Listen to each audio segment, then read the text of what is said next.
जी में क्या हुआ, पंडित जी को बुलाना ही भूल गए। अब कौन से पंडित जी को बुलाया जाए।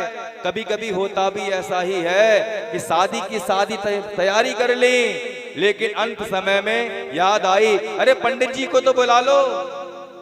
फिर जाएंगे, पंडित जी जल्दी चलो, हमारे विवाह कराइएगा।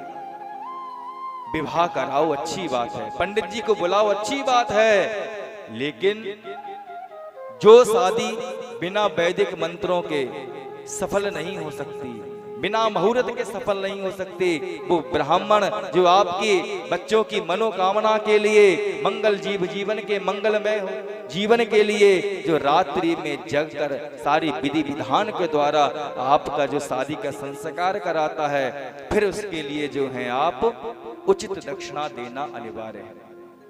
लेकिन होता क्या है, इससे विपरीत ही होता है। अधिकांश शादियों में देखा गया कि धन, जो पंडित जी को दक्षिणा दी जाएगी ना, तो दक्षिणा वाला जो झोला होता है ना, बैग, वो किसके पास दिया जाएगा, तो एक नंबर का कंजूस होगा। 10 रुपए देगा तो 20 बार उसको टोकेगा, अरे क्या करोगे, एक बार में ही ले लेना, बार बार क्यों करते हो।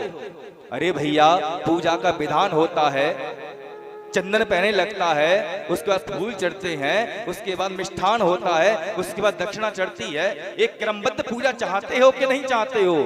या तो विधि विधान कराओ मत, जो मन में आए, जैसे मन में आए पूजा करा लो, चाहे फल पहले चढ़ा दो, भगवान जी को बाद में नभा लेना।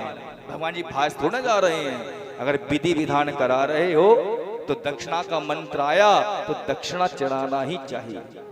अब ये नहीं है कि दक्षिणा 10 रुपए चढ़ाई जाए या 100 रुपए चढ़ाई जाए। जो ब्राह्मण पूजा कराते समय दक्षिणा का मंत्र आ गया और दक्षिणा के लिए कहता नहीं यजमान से, वो पाप का भागीदार होता है। और कहने के बाद भी जो यजमान नहीं चढ़ाता दक्षिणा के लिए, इधर उधर की बातें करता है, अरे बाद में ले लेना, क्या करोगे, ये तो ब्राह्मणों के चोचले हैं, ब्राह्मण तो आते ही इस काम के लिए हैं, तो वो पाप का भागीदार होता है। दक्षिणा कौन है, दक्षिणा यज्ञ की पत्नी ही तो है। जितने ही सत्कर्म हैं दुनिया में, वो सब यज्ञ के स्वरूप ही तो है। क्या आप नहीं चाहते कि आपकी पूजा पूरी हो, आपकी पूजा सफल हो। ये कौन नहीं चाहता। जो चाहता नहीं है वो पूजा कराए मत, और जो चाहता है कि पूजा सफल हो, सही हो, तो यज्ञ करा रहे, क्योंकि पूजा क्या है, पूजा यज्ञ रूप ही तो है।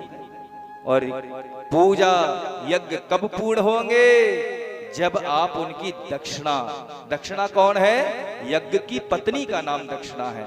जब दक्षिणा हम अर्पित करते हैं तभी यज्ञ परिपूर्ण माना जाता है। बिना दक्षिणा के कोई भी यज्ञ नहीं होता। कौन से ब्राह्मण को बुलाया जाए, नंद बाबा वृषभानु जी की तरफ देखें, और वृषभानु जी नंद बाबा